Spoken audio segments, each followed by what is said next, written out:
En esta charla quiero hablaros sobre la relación entre la libertad y los contratos, el concepto de libertad y la filosofía de la libertad, el liberalismo y el concepto de contratos. Si acaso al final hablaré también un poco de la filosofía moral del contractualismo, como opuesta al justnaturalismo y al utilitarismo, pero lo que más me interesa es, al menos inicialmente, meter los contratos dentro de la teoría de la libertad, dentro de la ética de la libertad. Si se define la ética de la libertad como el conjunto de normas que son universales, simétricas y funcionales, os he contado en algunas otras conferencias que al final la respuesta es el principio de no agresión o su equivalente, el derecho de propiedad. Es decir, que investigas todas las normas posibles que tienen esas características de universalidad, que se aplican igualmente a todo el mundo, y la única norma que te sale que realmente pueda funcionar es no agredir al otro, respetar su ámbito de dominio, que es lo que se llama la propiedad. Y yo suelo decir que esta búsqueda produce unos resultados completos, es decir, que hemos hecho una búsqueda exhaustiva y que sabemos que no hay más, que no se nos ha quedado nada fuera. Pero ese concepto de ser completo no quiere decir que estas sean las únicas normas necesarias, digamos, para vivir o para convivir, sino que son las únicas que tienen esas características, de al mismo tiempo ser universales, valer para cualquier tipo de relación entre personas, y funcionales.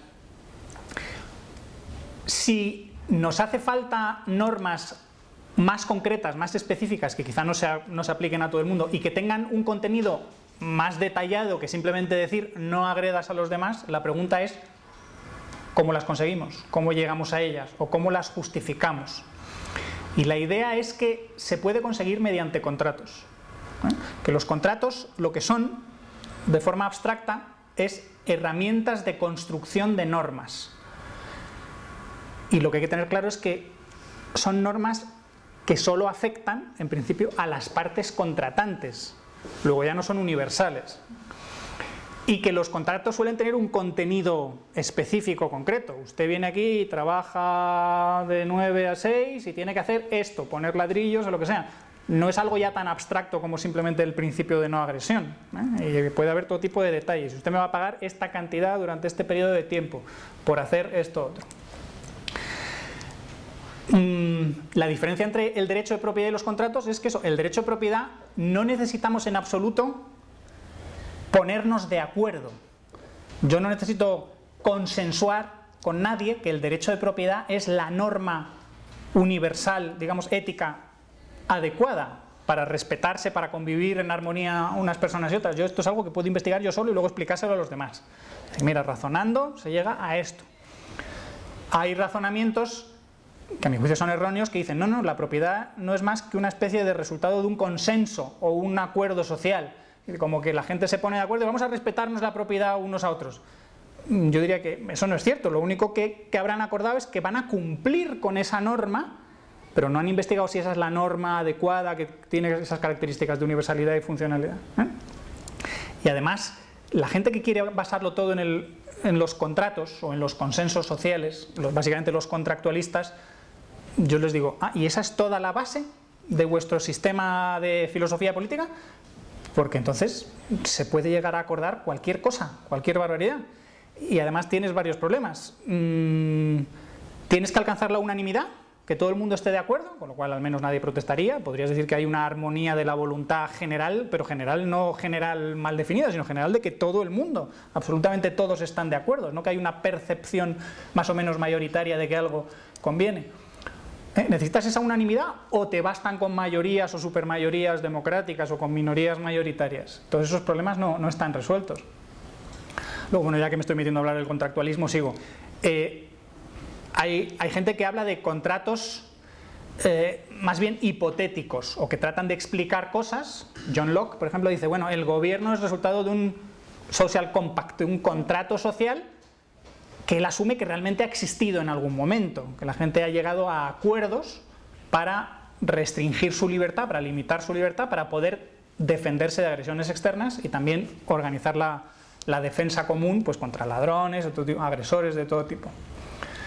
Gente como Hobbes llega a decir que es que no puede ser de otra manera, que los seres humanos son tan nocivos unos para otros, tan agresivos, que necesitan ceder su libertad a otro, a una especie de monarca quizá absoluto, para que les restrinja.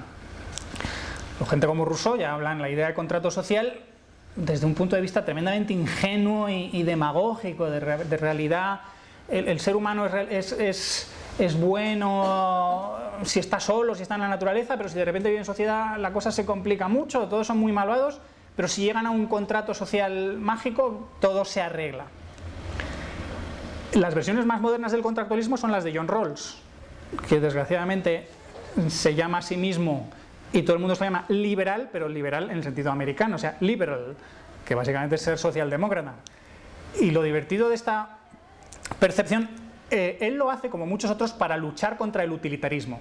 El utilitarismo, o sea, la idea de el mayor bien para el mayor número posible de personas, cuando lo analizas un poco en profundidad, ves que tiene consecuencias peligrosísimas. Es que te cargas totalmente los derechos individuales si quieres, porque basta con que alguien diga, yo es que esto me produciría una grandísima satisfacción, violar a esta mujer o matar a esta persona.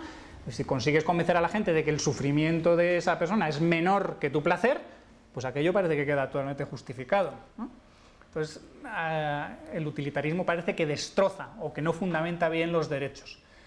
En un intento de reintroducir derechos sin recurrir al justnaturalismo, que el justnaturalismo es en lo que yo baso la defensa de lo que yo llamaría un justnaturalismo bien entendido, no religioso, ni místico, ni nada, sino simplemente de derechos, es decir, normas adecuadas a la naturaleza humana, y a la naturaleza humana individual y social. Para evitar el justnaturalismo, hay pensadores de filosofía moral que quieren reintroducir los derechos de alguna manera, entonces tienen que recurrir a contratos, pero saben que esos contratos históricamente no han sucedido nunca. Entonces lo que hacen es imaginan qué sucedería o a qué acuerdos, a qué contratos llegaría gente que fueran razonables y justos. Razonables quiere decir que todos pudieran reflexionar adecuadamente y que pudieran comunicarse unos con otros y argumentar, lo que Rawls y otros pensadores llaman hasta alcanzar una especie de equilibrio argumentativo, es decir, que todo el mundo escucha las consideraciones de todos los demás. Y justos en el sentido de que son imparciales, de que no buscan que en ese contrato, no buscan sacar beneficio de ese contrato, sino quieren realmente las normas que sean beneficiosas como para todos. Entonces Rawls habla pues del velo de ignorancia, es decir, tú no sabes qué lugar te va a tocar en la sociedad, luego a qué contrato social crees que llegarías, cuál apoyarías. Y aquí es donde da un salto en el aire absolutamente vertiginoso y completamente absurdo, injustificado, es decir, pues yo creo que utilizarían un principio de maximización del mínimo, o maximin o minimax, según se llama, es decir, que los que estén peor en la sociedad, los más pobres, los más desfavorecidos, les levantemos lo más posible.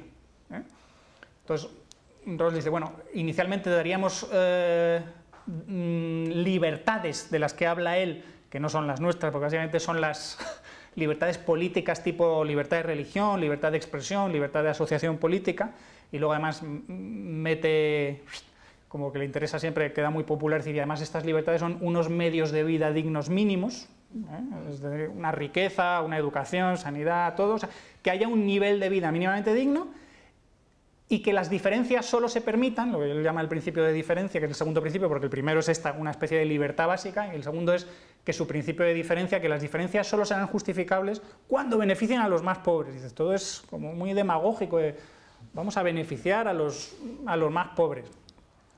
Pero lo más sorprendente de todo esto es no solo pues, la voluntad, sino el pretender saber que personas que no tienen ninguna característica, porque en realidad cuando llegas a la situación del velo de la ignorancia, tienes que imaginar que no tienes ninguna característica o que no sabes qué características vas a tener en la sociedad, él asegura saber qué contratarían estas entidades sin ningún tipo de atributo. Y asegura que contratarían eso y que eso es lo que hace que la socialdemocracia, porque al final es el sistema que propone, sea legítima y sea justa. Que eso es el criterio de justicia. Pues esto es forzar completamente el concepto de contrato, porque ahora voy...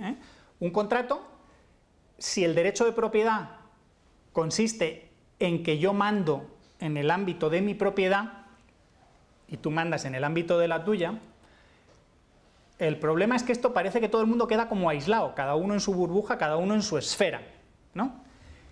Y algunos pensadores como Rothbard y otros, que creo que su teoría contractual es errónea, y es profundamente errónea y da problemas en otros ámbitos, parece que solo aceptan intercambios puntuales, o sea, como mercados, en las finanzas se llaman mercados spot, mercados presentes, que tú quieres una relación conmigo, vale, pues pum, tú me das algo, yo te doy algo y adiós. Y podemos mantenerlo en el tiempo, podemos hablar de que hay relaciones voluntarias, pero que solo se mantienen en la medida en que cada persona lo sigue deseando en cada momento y se deshacen en cuanto una de las dos partes no quieren mantener aquello. El problema que no ven estos pensadores es que esto es socialmente y evolutivamente muy pobre, que los seres humanos descubren que comprometerse con otros, que atarse a otros, te hace más atractivo para los otros, porque te hace más fiable, te hace más predecible. Uno de los problemas de la convivencia social es que no sabes los demás qué van a hacer, no sabes de qué van. Si al menos respetan el derecho de propiedad y el principio de la agresión, sabes que no te van a matar, que no te van a violar, que no te van a secuestrar, que no te van a robar. Pero en muchísimos proyectos esto no basta, necesitas más. Por ejemplo, como nuestra reproducción es sexual y los niños necesitan muchos cuidados, pues a una mujer no le basta que su marido simplemente, pues no sé, no la golpee, no la viole o no la maltrate. Igual quiere más, igual quiere que haya algún tipo de compromiso que no se pueda romper, que no sea un compromiso que digas, bueno, hoy te quiero, pero mañana quién sabe. Igual una empresa, si unos socios se juntan para lanzar un proyecto, pues puede ser peligroso que digan, bueno, nos juntamos, pero en el momento en que alguien no quiera, pues lo dejamos y ya está. Entonces la gente dirá, bueno, y todo lo que hemos invertido, y el que se queda colgado, el otro se larga y ya está. Una asociación especialmente delicada son las asociaciones defensivas.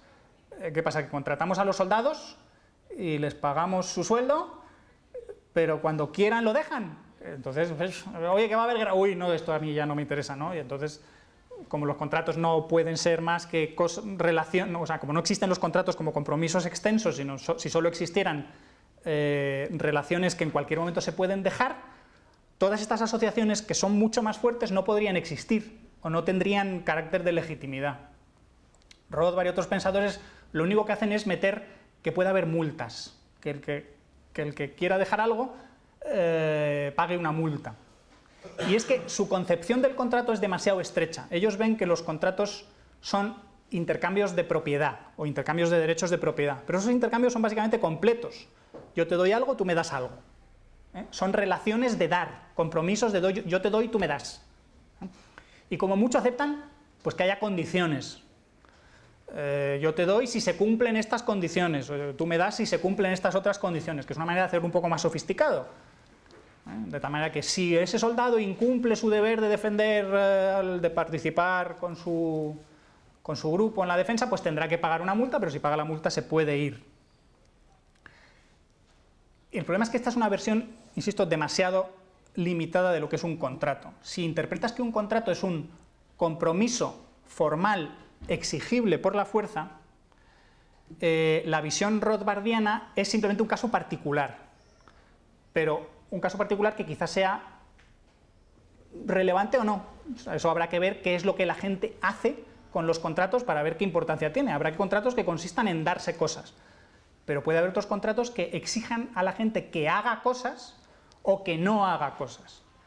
Por ejemplo, en el contrato matrimonial, parte del contrato importante es que no puedes tener acceso sexual a personas fuera del matrimonio, es decir, que debes ser fiel. Incluso se puede entender que debes prestar un servicio sexual a la otra persona cuando lo quiere, ¿no? En todo tipo de contratos, en el contrato empresarial, pues lo mismo, es que hay ciertas cosas que cuando se estudian desde el punto de vista de la propiedad sobre objetos no tienen mucho sentido, porque el trabajador, ¿qué objeto da al empleador? No le da nada, le está dando o está aportando su capacidad de trabajo, lo que está es ofreciendo un servicio, es decir, la distinción económica entre bienes y servicios. Los intercambios de propiedad quedan bien cuando lo que hay son bienes, cosas materiales que se intercambian, pero ¿qué pasa cuando lo que hay son servicios?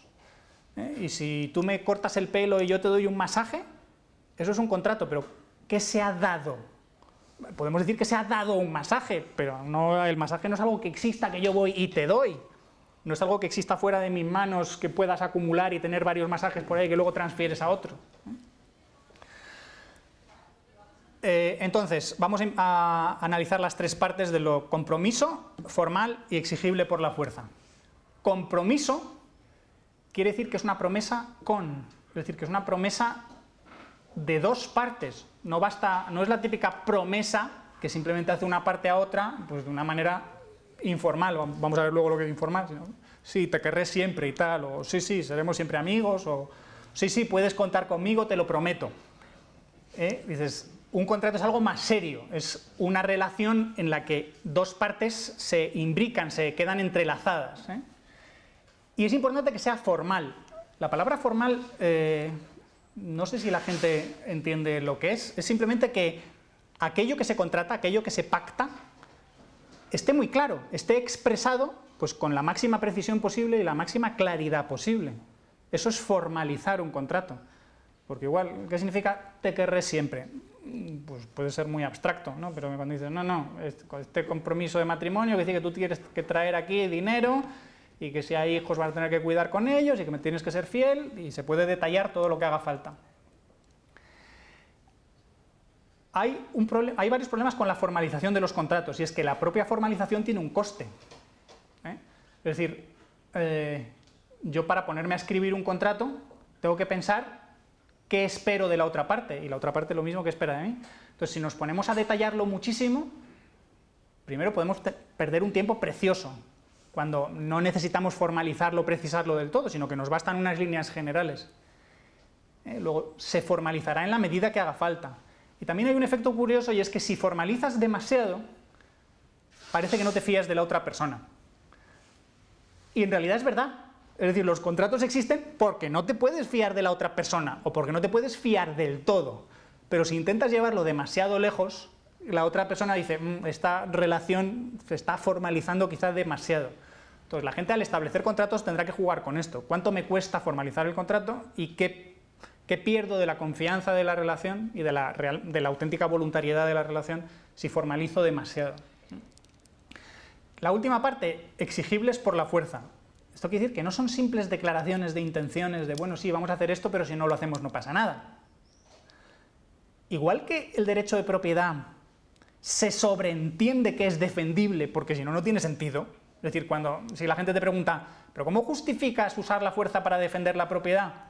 Dices, si preguntas eso, es que no has entendido lo que es la propiedad. Si la propiedad es la legitimidad del dominio, habrá que justificar que se utilice la fuerza para expeler a los agresores, para defenderte, porque si no, la propiedad no tiene ningún sentido, simplemente palabras bonitas de esto es mío, pero no significa nada, te lo pueden quitar. Pues con los contratos es exactamente igual. Es decir, Rothbard dice, bueno, no, es que los que tratan de justificar los contratos, y esto es un hombre de paja, que a mí me da vergüenza cuando se lo leo, dice, no, es que lo justifican por las expectativas que ha generado en el otro.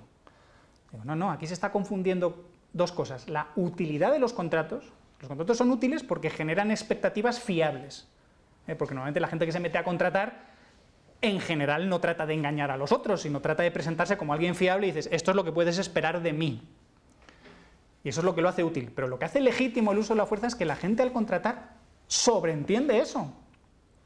Y entonces ahora aparece un problema. Y es que el liberalismo parece ser la doctrina del reino de la voluntad individual.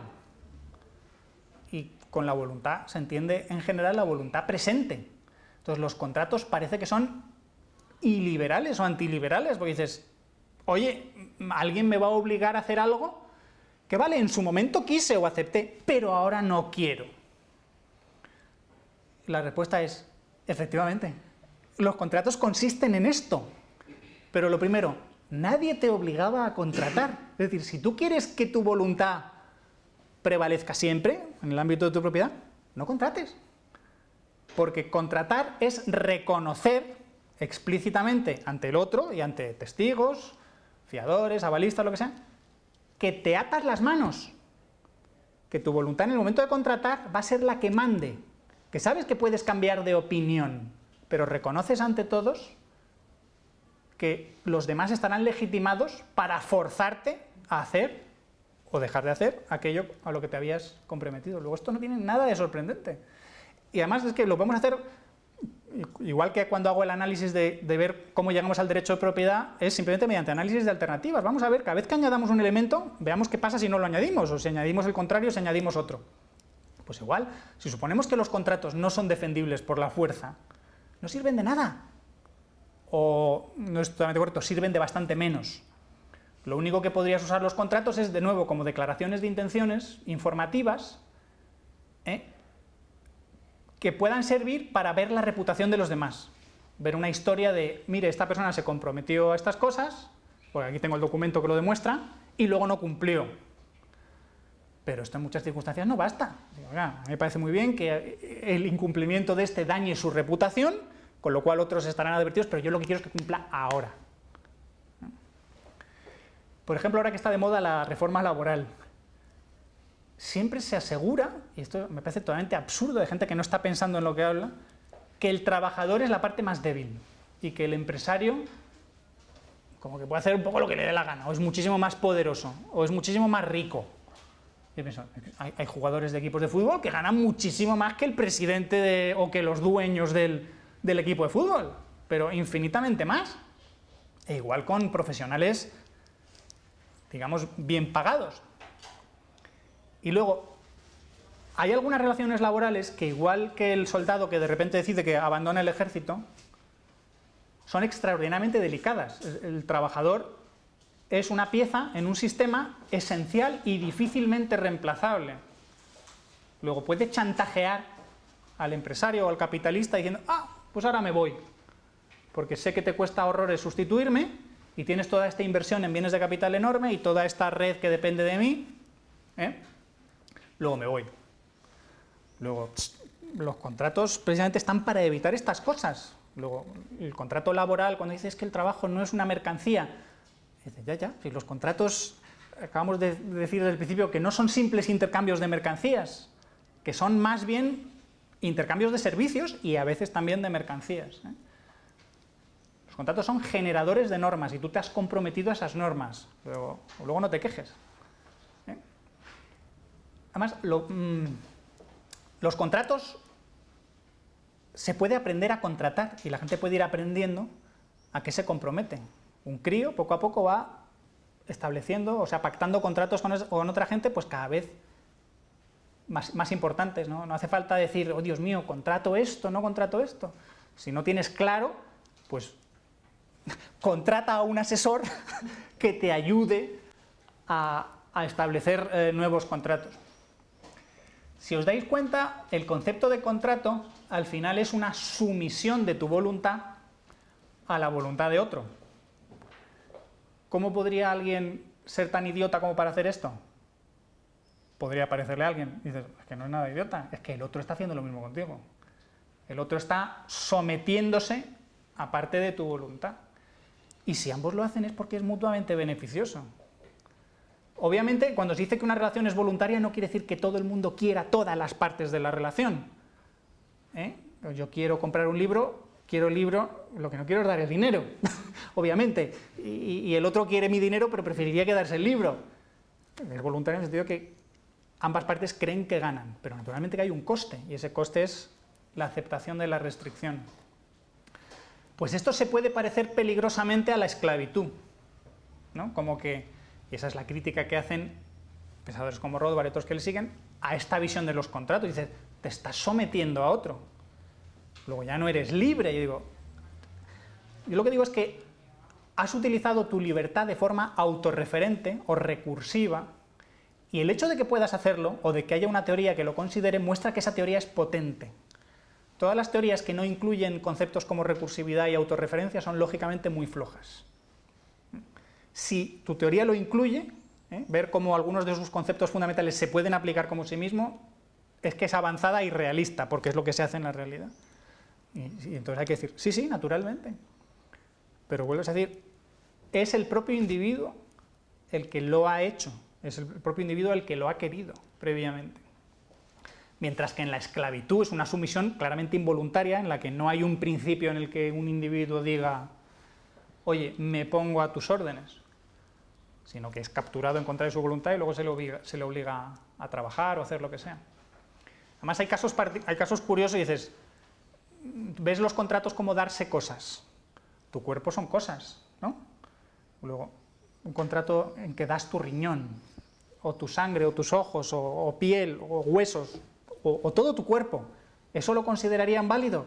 ¿Y qué diferencia hay entre eso y al final ser un esclavo, que un esclavo al final es alguien a quien dejas vivir a cambio de que trabaje? No estoy defendiendo la esclavitud en absoluto, pero lo que estoy diciendo es que los contratos generan sumisión voluntariamente aceptada. Y ahora, ¿cuál es el rango de esa sumisión? El que las partes quieran. Dices, si puedes someterte al 1%, al 2%, al 3%, ¿por qué no te puedes someter al 99%, al 100%, someterte del todo? Y con esto pues lo dejo y ya abrimos el debate.